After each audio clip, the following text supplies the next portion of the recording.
ஆயுர்வேதம் ஒரு பொக்கிஷம், நம் ஆயுள் நீட்டக்கும் அற்புதம்.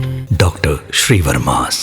அண்ணாமலை அவர்கள் திமுக அரசாங்கத்தில் நடைபெற்ற ஊழல்கள் குறித்து தொடர்ச்சியாக பத்திரிகையாளர் சந்திப்புல பேசிட்டு வந்திருந்தாரு. இதையெல்லாம் தாண்டி அவருடைய சமூக வலைதளங்களிலுமே தொடர்ச்சியாக இது குறித்தான விளக்கங்களை மக்கள் மத்தியில எடுத்து வச்சுட்டு தான் இருந்தாரு. இதனுடைய நீட்சியாக தான் முன்னாள் போக்குவரத்துறை அமைச்சராக இருந்த திரு சிவசங்கர் அவர்கள் மீதுமே இன்றைக்கு ஒரு குற்றச்சாட்டு வைக்கப்பட்டிருக்கு. அரசு வேலை வாங்கி தருவதாக பணம் பெற்றுக்கொண்டு இன்றைக்கு வரைக்கும் எந்த ஒரு அரசு வேலையுமே வாங்கி தரல, எங்களை ஏமாத்திருக்காரு அப்படின்னு சிவசங்கரன் அவர்கள் மீது ஒரு குற்றச்சாட்டு வைக்கப்படுது. இப்படி அண்ணாமலை அவர்கள் வெளியிட்ட ஊழல் பட்டியல்கள் அப்படிங்கிறது ஏராளம் சொல்லலாம். இதுல குறிப்பாக 2 பேர் மீது இன்றைக்கு சிவசங்கர் அவர்கள் மீது சுமத்தப்பட்ட அந்த குற்றச்சாட்டு, நம்ம பேசிக்கிட்டு இருக்கக்கூடிய இந்த தருணத்துல கூட ஏவாவேலு அவர்கள் மீது ஒரு குற்றச்சாட்டு வந்திருக்கு. குறிப்பா அவருடைய உதவியாளர் சொல்லக்கூடிய கஜேந்திரன் அவரை விசாரிக்கணும். இதற்கு அடுத்தபடியாக அப்பு பாபுஜி என்கிற நிறுவனத்தை சார்ந்த நபர்கள் இந்த மூவர் தொடர்பாக விசாரணை நடத்தினால் இன்னும் அளவுக்கு அதிகமான இந்த ஊழல்கள் அப்படிங்கிறது வெளிவரும் அப்படிங்கிற ஒரு விஷயத்தையுமே குறிப்பிட்டு சொல்லியிருக்காங்க. சமீபத்தில் தான் டிவிஎஸ்மே ஏவாவேலு அவர்கள் தொடர்பான நிறைய இடங்கள்ல ரைடுமே நடத்திருந்தது. சோ இதனுடைய நீட்சியாக இன்றைக்கு இப்படியான ஒரு செய்திகள் வெளிவந்திருக்கு. இதெல்லாம் அடுத்தபடியாக பார்த்தோம்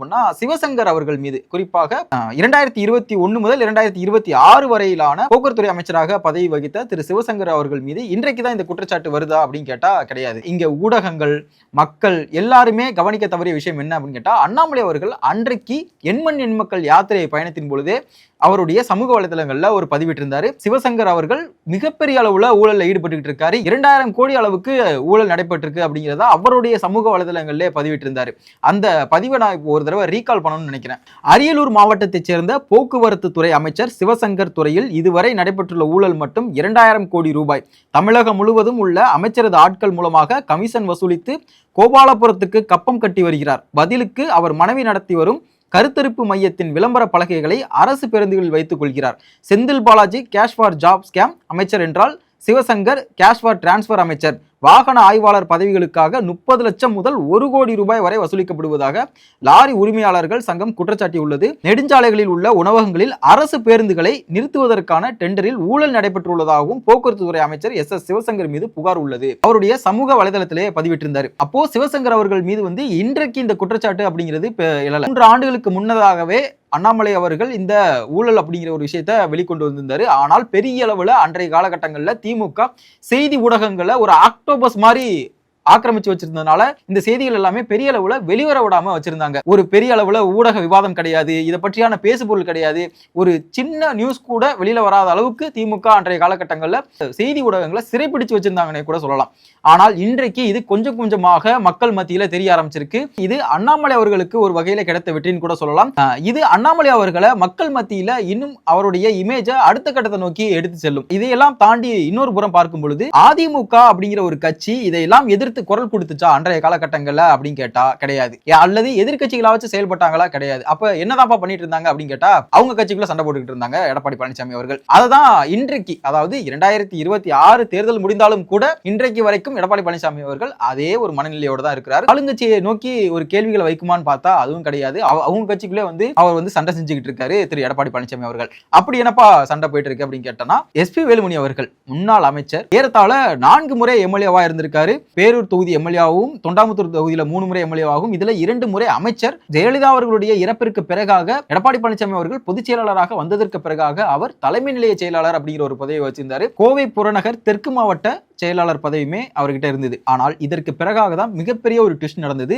2026 தேர்தல் முடிவுகள் வருது. இப்போதைய ஆளுங்கட்சியாக இருக்கக்கூடிய தாவேகாவுக்கு அன்றைக்கு பெரும்பான்மை கிடைக்காத ஒரு காரணத்தினால அதிமுக இருக்கக்கூடிய 25 எம்எல்ஏக்கள் தாவேகாவிற்கு ஆதரவு தெரிவிக்கிறாங்க. இங்க நடந்த அந்த ஃபேக்ஷன் அப்படிங்கிறது மட்டும்தான் மக்கள் மத்தியில தெரியும். ஆனா இன்றைக்கு அதிமுக இருந்து வெளியில வரக்கூடிய ஒவ்வொரு எம்எல்ஏக்களும் சொல்லக்கூடிய குற்றச்சாட்டு, அன்றைக்கு அதிமுக இருக்கும் பொழுதுமே ஒவ்வொரு எம்எல்ஏக்களும் சொல்லக்கூடிய குற்றச்சாட்டு என்னவா இருக்கு அப்படின்னா, யாரை எதிர்த்து இங்க 50 ஆண்டு காலம் அரசியல் செஞ்சாங்களோ புரட்சி தலைவர் எம்ஜிஆர் அவர்களும் புரட்சி தலைவி ஜெயலலிதா அவர்களும், ஆனால் நீங்க இன்றைக்கு அதே கட்சி கூட கூட்டணி போறதுக்கு முற்படுறீங்க, அந்த கட்சி கூட கூட்டணிக்காக பேச்சுவார்த்தை நடத்துவீங்க. சோ நீங்க 50 ஆண்டு காலம் யாரை எதிர்த்து அரசியல் பண்ணிட்டு இருந்தீங்களோ அவங்க கூட கூட்டணி பேச்சுவார்த்தை போனீங்க அப்படின்னா மக்கள் இதை எப்படி எடுத்துப்பாங்க? இது மக்களுக்கு செய்யற துரோகம் கிடையாதா? இது தொண்டர்களுக்கு செய்யற துரோகம் கிடையாதா? இந்த கட்சியை ஒவ்வொரு தொண்டரும் ரத்தம் சிந்தி வேர்வை சிந்தி உழைச்ச இந்த கட்சியை இன்றைக்கு நீங்க கொண்டு போய் திமுக கூட கூட்டணி வைக்கிறீங்க அப்படின்னா இது இந்த கட்சிக்கு செய்யக்கூடிய மிகப்பெரிய அளவுல துரோகம். திமுக ஒரு தீய சக்தின்னு சொல்லி அதிமுக ஆரம்பிச்ச புரட்சி தலைவர் எம்ஜிஆருக்கு நீங்க செய்யற துரோகம் கிடையாதா இது அப்படின்னு அதிமுக இருந்து வெளியில வரக்கூடிய ஒவ்வொரு எம்எல்ஏக்களும் இந்த குற்றச்சாட்டை முன்வைக்கிறாங்க. இந்த அதிமுக திமுக கூட்டணி பேசல அப்படிங்கிற ஒரு விஷயத்தை எடப்பாடி பழனிசாமி அவர்கள்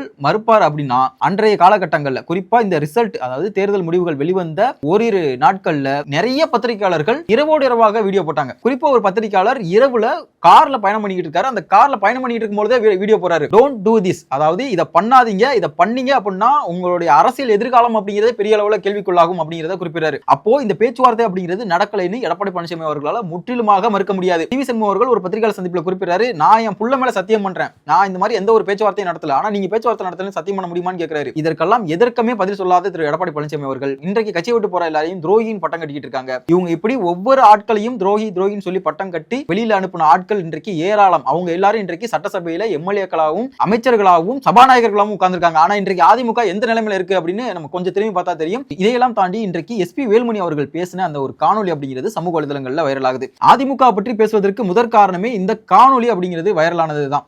ஏன்னா எஸ்பி வேலுமணி அவர்கள் 2 நாட்களுக்கு முன்னாடி தொண்டாமுத்தூர்ல அவருடைய தொகுதியில கூட்டம் ஒன்று போறாரு. அந்த கூட்டத்துல ஏடிஎம்கே உடைய கொடியும் கிடையாது, இரட்டை இலை சின்னமும் கிடையாது, இன்றைக்கு அதிமுகவுடைய பொதுச் செயலாளர் சொல்லக்கூடிய எடப்பாடி பழனிசாமி அவர்களுடைய புகைப்படமும் கிடையாது. எம்ஜிஆர் ஜெயலலிதா இவங்க 2 பேருடைய புகைப்படம் மட்டும்தான் அந்த கூட்டத்துல இருக்கு. இதுல இருந்தே ஒரு விஷயம் நல்லா நம்மளால புரிஞ்சுக்க முடியும். எஸ்பி வேலுமணி அவர்கள் முழுக்க எடப்பாடி பழனிசாமி அவர்கள் மீது அதிருப்தியில் இருக்காரு. இன்னொரு விஷயம் என்னன்னா, இன்றைக்கு அதிமுகவுடைய பொதுச் செயலாளர் இருக்கக்கூடிய எடப்பாடி பழனிசாமி அவர்கள் சேமா வேலுச்சாமி அப்படிங்கிற ஒரு நபரை கோவை தெற்கு புறநகர் மாவட்ட செயலாளராக நியமிச்சிருக்காரு. அவருடைய தாயுடைய இறப்புன்னு நினைக்கிறேன். அவங்களுடைய இறப்பிற்கு திரு எடப்பாடி பழனிசாமி அவர்கள் வர்றாரு. ஆனா அன்றைக்கு எஸ்பி வேலுமணி அவர்கள் எடப்பாடி பழனிசாமி அவர்கள் சந்திக்கல. இதற்கு அடுத்தபடியாக ஒரு நிகழ்ச்சி ஒன்று நடக்குது. அங்கேயுமே எடப்பாடி அவர்களை எஸ்பி வேலுமணி அவர்கள் சந்திக்கல. இன்றைய கூட்டத்திலுமே எஸ்பி வேலுமணி அவர்கள் எடப்பாடி பழனிசாமி அவர்களுடைய புகைப்படத்தை தவிர்க்கிறாரு. அப்போ எந்த அளவுக்கு அவங்க மத்தியில ஒரு அதிருப்தி இருந்தது அப்படின்னா இவங்களுடைய புகைப்படத்தை கூட தவிர்ப்பாங்க. இதற்கெல்லாம் காரணம் என்னவா சொல்லப்படுதுன்னா, நீங்க எனக்கு பதவி கொடுக்கலனா கூட பரவாயில்ல, என்னை நம்பி ஒரு 30 மாவட்ட செயலாளர் வந்திருக்காங்க, அந்த 30 மாவட்ட செயலாளருடைய பதவி நீங்க பறிச்சிருக்கீங்க,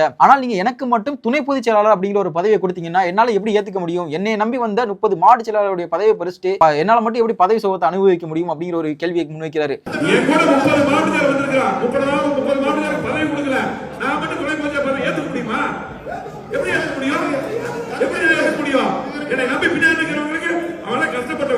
வீரமணி, தங்கமணி, விஜயபாஸ்கர், சி.வி. சண்முகம் அந்த மாவட்டத்தினுடைய ஜாம்பவானுங்க கட்சி வளர்த்தவங்க செலவு பண்ணி அவங்களுக்கெல்லாம் பதவி கொடுக்கல. நீங்க எப்படி இந்த கட்சியினுடைய தொண்டர்களையும் சரி, இந்த கட்சியினுடைய சட்டமன்ற உறுப்பினர்களுடைய நினைவிற்கு மாறாக வேறொரு கட்சி கூட கூட்டணி, அதே மாதிரிதான் அந்த 25 எம்எல்ஏக்களும் வேறொரு கட்சி கூட கூட்டணி வைக்கிறதுக்காக போயிருக்காங்க. அப்போ அவர்கள் மீது தவறு இருக்கு அப்படின்னா திரு எடப்பாடி பழனிசாமி அவர்கள் மீதும் தவறு இருக்கு. அப்போ எடப்பாடி பழனிசாமி அவர்கள் இந்த 25 எம்எல்ஏக்கள் மீது மட்டும் நடவடிக்கை எடுப்பது எந்த வகையில நியாயம்? அப்போ இது சர்வாதிகார போக்கா இல்லையா? இததான் அன்றைக்கு சி.வி. சண்முகம் அவர்கள் கேட்டாரு. சோ எடப்பாடி பழனிசாமி அவர்கள் சர்வாதிகார தன்மையோடு நடந்துக்கிறாரு, ஒரு சர்வாதிகாரி மாதிரி நான் வைக்கிறதா இங்க சட்டம் அப்படின்னு நினைச்சுக்கிட்டு இருக்காரு. ஆனா அந்த பொதுச் செயலாளர் பதவிங்கிறதையே இங்க இருக்கக்கூடிய நாங்க தான் பெற்றுக் கொடுத்தோம் சி.வி. சண்முகம் அவர்கள் குறிப்பிட்டிருக்காரு. அத்தனை சட்டமன்ற உறுப்பினர்களும் ராஜினாமா செஞ்சுட்டு போவதற்கும் ஒரு காரணம் இன்றைக்கு எடப்பாடி பழனிசாமி அவர்கள் தான். எம்.ஆர். விஜயபாஸ்கர் அவர்கள் எவ்வளவு கடுமையாக போட்டியிட்டு ஜெயிச்சாருன்னு நமக்கு தெரியும். அங்க கரூர்ல செந்தில் பாலாஜி அவர்களை எதிர்த்து அரசியல் பண்ணிட்டு இருக்காரு. செந்தில் பாலாஜி அவர்களுடைய ஆதரவாளர் ஆசி தியாகராஜன் அவர்கள் தான் அன்றைக்கு எம்.ஆர். விஜயபாஸ்கர் எதிர்த்து நின்றார். அவ்வளவு நெருக்கடி எம்.ஆர். விஜயபாஸ்கருக்கு. ஆனா இதையெல்லாம் எதிர்த்து அவர் ஜெயிக்கிறாரு ஒரு 2000 ஓட்டுகள் வித்தியாசத்துல. ஆனால் இன்றைக்கு அந்த வெற்றி கூட வேண்டாம் அப்படின்னு சொல்லிட்டு இன்றைக்கு அவருடைய பதவியை ராஜினாமா செஞ்சுட்டு போயிருக்காரு. அவர் ஒரு அறிக்கையுமே விட்டிருக்காரு. அந்த அறிக்கையில என்ன இருக்கு அப்படிங்கிறது மக்களாகிய நீங்களுமே தெரிஞ்சுக்கணும். என் குடும்பத்தின் நிம்மதி குலைக்கப்பட்டது, அத்தனை அராஜகங்களையும் தூள் தூளாக்கி செந்தில் பாலாஜியின் அதிகார மமதையை வீழ்த்தி அதிகார பலத்தோடும் பணபலத்தோடும் கீழ்மட்ட அரசியலின் உச்சகட்டமாக விளங்கிய செந்தில் பாலாஜியை எதிர்த்து பல்வேறு சட்ட போராட்டம் நடத்தி எத்தனையோ துரோகங்களை தாங்கி நெஞ்சுயர்த்தி கரூரில் மீண்டும் அதிமுக கொடியை ஏற்றியவன் நான். என்னுடன் துணையின்ற கழக உடன்பிறப்புகளும் என்பது நாடறியும். ஆனால் இத்தனை தியாகங்களுக்கும் நான் சுமந்த வேதனைகளும் இன்று எனக்கு பரிசாக கிடைத்திருப்பது நெஞ்சில் பாய்ந்த துரோக ஈட்டி மட்டுமே. இத்தனை ஆண்டுகள் நாம் யாரை எதிர்த்து யாருடைய மக்கள் விரோத அராஜக ஆட்சியை வீழ்த்த எத்தனை வழக்குகளையும் ரணங்களையும் நம் உடம்பில் ஏந்தினமோ, இன்று அதே தீய சக்திகளுடன் கைகோர்த்து அவர்கள் தயவோடு ஆட்சி கட்டிலில் அமர தலைமை முற்பட்டதை கண்டு என் மனம் இரத்த கண்ணீர் வடிக்கிறது. புரட்சித் தலைவரும் புரட்சித் தலைவி அம்மாவும் மீண்டெடுத்த அரசியல் வாரிசுகள் நாம். நமக்கு போய் இப்படி ஒரு எண்ணம் வரலாமா? தீய சக்தி என்று அம்மா அவர்களால் அடையாளம் காட்டப்பட்ட திமுகவிடம் இந்த அதிமுக எப்படி கைகோர்க்க முடியும் அப்படிங்கிற ஒரு கேள்வி கேட்டிருக்காரு. ஸோ இதுல இருந்து என்ன தெரியுதுன்னா, எடப்பாடி பழனிசாமி அவர்கள் கூட்டணி பேச முயன்றார் அப்படிங்கிறது முழுக்க உண்மை. இதை இல்லைன்னு சொல்றது ஜமுக்காலத்துல வடிகட்டின பொய் அப்படிங்கிறது ஊரறிஞ்ச விஷயம். ஏன்னா அன்றைய காலகட்டங்களில் எல்லாரும் செய்தி ஊடகங்களை பார்த்துக்கிட்டு தான் இருந்தாங்க, மக்களுமே அதை கவனிச்சுக்கிட்டு தான் இருந்தாங்க. வெற்றி பெற்ற சட்டமன்ற உறுப்பினர்கள் ராஜினாமா செஞ்சுட்டு வேற ஒரு கட்சிக்கு போறாங்க அப்படின்னா அவங்க துரோகிகள். ஓகே, அப்போ வெற்றி பெறாத பெஞ்சமின் அவர்கள் திமுக நோக்கி எதற்காக போகணும்? 2016 முதல் 2021 காலகட்டங்கள் வரை புதுக்கோட்டையினுடைய தெற்கு மாவட்ட செயலாளராக இருந்த திரு பி கே வைரமுத்து சமீபத்தில் திருமய தொகுதியினுடைய அதிமுக வேட்பாளர், அவர் எதற்காக ரிசைன் பண்ணிட்டு போகணும்? சட்டமன்ற உறுப்பினர்களாக வெற்றி பெறாத நபர்கள் உங்க கட்சியை விட்டு வெளியேறாங்க அப்படின்னா இன்றைக்கு தலைமை மீது ஏதோ ஒரு பிரச்சனை இருக்கு. இந்த அதிமுக அப்படிங்கிற ஒரு கட்சியை ரத்தமும் வேர்வையும் சிந்தி உழைச்ச தொண்டனுக்கு அங்கே சரியாக மரியாதை கிடைக்கப்படவில்லை அப்படிங்கிற ஒற்றை காரணத்திற்காக மட்டுமே அதிமுக அப்படிங்கிற கட்சியை விட்டு இன்றைக்கு சாரசாரையாக மக்கள் வெளியேற தொடங்கியிருக்காங்க. இதை உணராத கட்சி தலைமை இன்றைக்கு வெளியேறக்கூடிய அத்தனை நபர்களையும் துரோகிகள் பட்டம் கட்டிட்டு இருக்காங்க. இங்கே உள்ளேயே கட்சியில் இருக்கக்கூடிய நபர்களையே இவங்க துரோகிகள் பட்டம் கட்டி வெளியேற்றக்கூடிய வேலையுமே பார்த்துக்கிட்டு இருக்காங்க. ஏன்னா சி.வி. சண்முகம் அவர்களுக்கு தொடர்ச்சியாக என்ன நடந்துகிட்டு இருக்குது அப்படிங்கிறது நம்மளால கண்கூட பார்த்துக்கிட்டு இருக்க முடியும். நம்ம இங்க யாருக்கும் சி.வி. சண்முகம் அவர்களுக்கோ எஸ்.பி. வேலுமணி அவர்களுக்கோ இங்க யாரும் ஆதரவாளர்கள் கிடையாது, ஜால்ராவும் தட்ட கிடையாது. என்ன நடக்குதோ, என்ன நடந்துகிட்டு இருந்ததோ, என்ன நடந்துச்சோ அப்படிங்கிறது மட்டுமே நம்ம எடுத்து சொல்லிக்கிட்டு இருக்கோம்.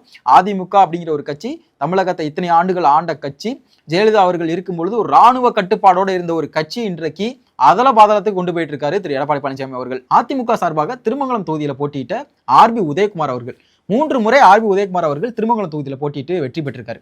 இது 4வது முறையாக சேடப்பட்டி முத்தையா அவர்களுடைய மகனான திரு மு மணிமாறன் எதிர்த்து இன்றைக்கு போட்டிட்டு தோல்வியுமே தள்ளியிருக்கார். இவர் தொடர்ச்சியாக என்ன வேலையை பார்ப்பாரு அப்படின்னா, யாரெல்லாம் கொஞ்சம் ஒரு அதிருப்தியில தலைமை மீது அதிருப்தியில இருக்காங்களோ அவங்கள ஒரு கட்சி பேசி உள்ள இழுக்க பார்க்கணும். ஆனா இவர் என்ன பண்ணுவாருன்னா பேசி வெளியில அனுப்பக்கூடிய வேலையை பார்ப்பார். இன்றைக்கு அதிமுக யாராச்சும் ஒரு நபர் அதிருப்தியில இருக்காங்க அப்படின்னா அவர் துரோகி, அவங்க வந்து விசுவாசம் இல்லாதவர்கள், இவங்க தான் விசுவாசமா இருக்கிறவங்க. ஸோ திருமதி சசிகலா அவர்கள் ஒரு காலகட்டங்களில் 2017 காலகட்டங்களில் ஜெயலலிதா அவர்கள் இறந்த பிறகு அவர் வந்து பொதுச் செயலாளராக பதவியேற்றார். அன்றைக்கு யார் வந்து சசிகலா அவர்களுக்கு சாமரம் வீசினது அப்படிங்கிறது ஊரறிஞ்ச விஷயம். ஆனால் இன்றைக்கு ஆர்பி உதயகுமார் என்ன பேசுவார்? சசிகலா அவர்களை துரோகின்னு சொல்லுவார், ஓபிஎஸ் அவர்களை துரோகின்னு சொல்லுவார். யாரெல்லாம் கொஞ்சம் அதிருப்திலேயோ இல்லை இவங்களை எதிர்த்து கேள்வி கேட்குறாங்களோ அவங்கள துரோகின்னு சொல்லி ஒரு பட்டம் கட்டி அவங்கள வெளியில அனுப்பக்கூடிய வேலையை ஆர்பி உதயகுமார் தெளிவாக பண்ணிட்டு இருப்பாரு. இவ்வளவு கலைபரங்களுக்கு மத்தியில ஒரு காமெடியான ஒரு விஷயம் என்ன நடந்திருக்கு அப்படின்னா, மதிமுக திமுக கூட்டணியிலிருந்து வெளியேறி இருக்காங்க. இன்னொரு விஷயமாக வைகோ அவர்கள் என்ன சொன்னார்னா, மதிமுகவுடைய லட்ச தொண்டர்களுடைய முடிவு இது அப்படின்னு. நமக்கு இதுல ஒரு பெரிய கேள்வி, அங்க ஃபர்ஸ்ட் ஒரு லட்சக்கணக்கில் தொண்டர்கள் இருக்காங்கனாலே ஒரு கேள்வி இருக்கு. இன்னொரு விஷயம், பத்திரிகையாளர் சந்திப்பு நடக்குது. அந்த பத்திரிகையாளர் சந்திப்புல இன்றைக்கு கரப்ஷன் கட்டிங் அப்படின்னு நிறைய விஷயங்கள் திமுக ஆட்சியில நடந்தது. இதைத்தானே 5 வருடங்களாக இங்க இருக்கக்கூடிய ஊடகங்களும் பத்திரிகையாளர்களும் எல்லாருமே குறிப்பிட்டு பேசிட்டு இருந்தாங்க. இன்றைக்கு மட்டும் வைகோ அவர்களுக்கு எங்கே இருந்தோ ஞான உதயம் வந்தது போல பேசியிருக்காரு இந்த பத்திரிகையாளர் சந்திப்புல. அந்த பத்திரிகையாளர் சந்திப்புல ஒரு பத்திரிகையாளர் கேள்வி கேட்கிறாரு, அப்போ இவ்வளவு நாள் நீங்க சகிச்சுக்கிட்டு தான் அங்க உள்ள இருந்தீங்களா? சோ அன்றைக்கு தெரியல இது கரப்ஷன், இது கட்டிங் ஆச்சு அப்படின்னு, அன்றைக்கு ஏன் பேசாம இருந்தீங்க அப்படின்னு கேட்கிறாரு. அதுக்கு அவர் சொன்ன பதில் தான் ரொம்ப வினோதமா இருந்தது. நான் கூட்டணி தர்மம் கருதி அங்க இருந்தேன், அதனால அதை நான் பற்றி பேசல. கூட்டணி தர்மத்தினால நான் பேசல, அதை மீறி பேசினா அது அயோக்கியத்தனம் அப்படின்னு. கூட்டணி தர்மத்தினால நீங்க பேசல அப்படின்னா ஒரு ஊழல் நடந்துகிட்டு இருக்கு, ஒரு கரப்ஷன் நடந்துகிட்டு இருக்கு. இதற்கு நீங்க முட்டு கொடுக்குறீங்க அப்படின்னா இதை எப்படி மக்கள் எடுத்துப்பாங்க அப்படின்னு தெரியல. இதனாலதான் இந்த மாதிரியான ஒரு அரசியல் தலைவர்கள் தொடர்ச்சியாக மக்களால் புறக்கணிக்கப்பட்டிருக்காங்க. இந்த கூட்டணியில் இருந்தாங்கிறத நான் மறைக்காத செய்யறேன். கூட்டணி தான் இருந்தேன். கூட்டணியில் இருந்துகிட்டு பேசுறது அயோக்கியத்தனம் இல்ல. கூட்டணிக்குள்ள இருந்துகிட்டு கூட்டணி அட்டாக் பண்றது என்ன அரசியல் தர்மம்? மக்களாகி நீங்கள் அண்ணாமலை அவர்கள் வெளியிட்ட இந்த ஊழல் குறித்தும் அதிமுக நடக்கக்கூடிய இந்த கலைபரங்கள் குறித்தும் என்ன நினைக்கிறீங்க அப்படிங்கிறத கமெண்ட்ல சொல்லுங்க. நன்றி.